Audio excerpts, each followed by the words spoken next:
Just make me an offer. Those are the dreaded words every real estate investor hates hearing when talking with a motivated seller. Nothing is worse than asking a seller what price they need for their property, only to have them throw it back towards you by saying something like, just make me an offer. Well, in this video, I'm about to show you an awesome ninja negotiation tactic that I use to get sellers to throw out a price that they want or need for their property, and I call this one getting the number first. It works like this.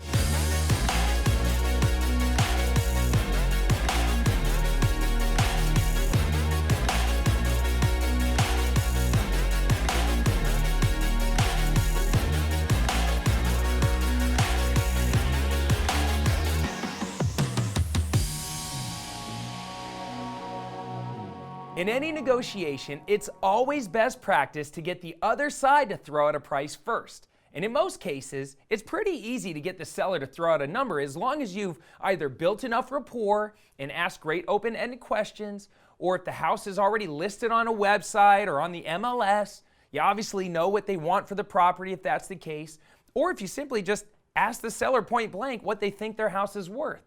In most cases, the seller's going to volunteer what they want for the property.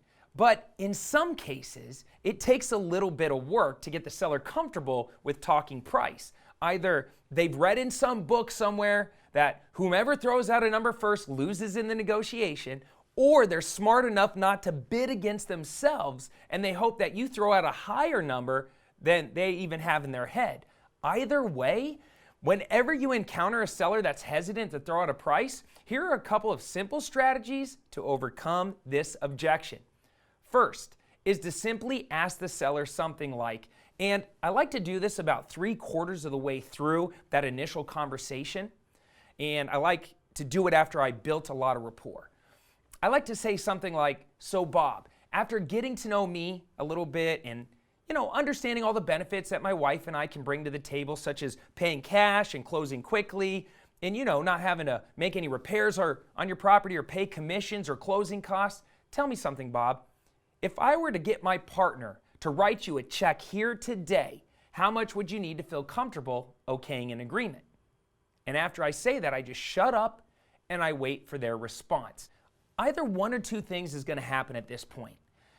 Either they're going to throw out a price, at which time I simply just do a really long pause and then a sigh, and then I pause some more. Then after a few uncomfortable moments, I say something like,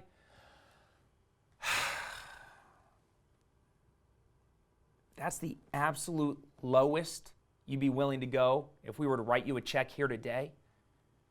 Then, after that, they either lower their price some more or they say, yes, that's what I want. Then I just stay calm and I say something like, all right, well, tell me, how did you come up with that price, Bob? And then I make them justify their price. Or they come back with something like, Cody, just make me an offer. And if they refuse to throw out a number, I always use ranges instead of a single number. Listen, for example, it's going to sound something like this.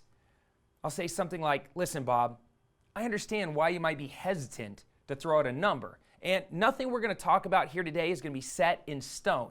Are we talking about $100,000 to $125,000? I mean, what do you need to get a deal done here today? Now, by using a range instead of a single number, what we've essentially done is create a new agreeable number of $100,000 on the low end and $125,000 on the high end. Now, this is a great starting position, and over the next few conversations, you can go back and forth until you actually have a meeting of the minds. Now, if at this point they even refuse to even agree to your range and they just continue to say something like, just make me an offer, what you can always do is use the frame, and you can actually do it kind of funny, and it's going to make you a lot more likable. You can set a new frame and create a new number in the conversation that's going to help your negotiation. It's going to sound like this. Listen, Bob, I'm not the one with the money. My partner handles that side of the business, so I can obviously throw out a number here, but the thing is, I have to be conservative. So the reality is, whatever number I throw out, you're not going to like it. And I just want to make sure, and you got to promise me on this, that if I do throw out a number, you're not going to hang up on me. Now, I know for sure that my partner can do this deal for X amount. Now, if that number sounds crazy, just give me a number that I can work with so I can bring it to my partner and try to get him or her on board. Now, this typically does the trick. And it gets us to at least a talking point or a talking price. And as an absolute last resort, if they still won't budge, I simply say something like this. I say, okay, I understand that you want me to create an offer, so here's what I'm willing to do as long as you tell me one thing.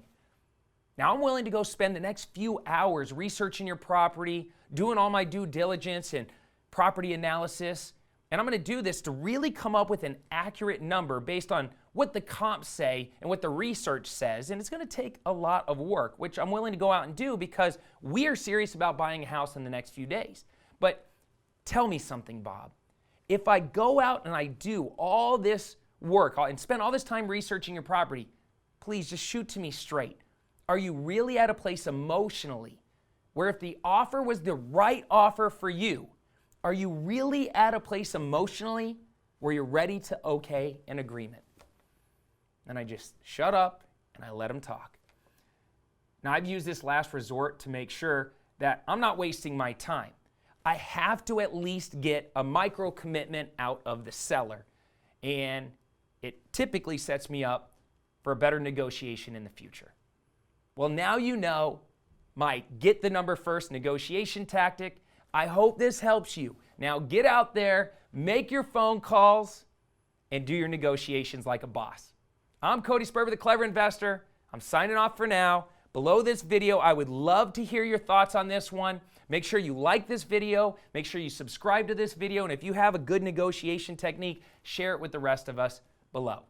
Until I see you on the next video, I'm Cody Sperber signing off for now. Take care, comb your hair, Sperber out.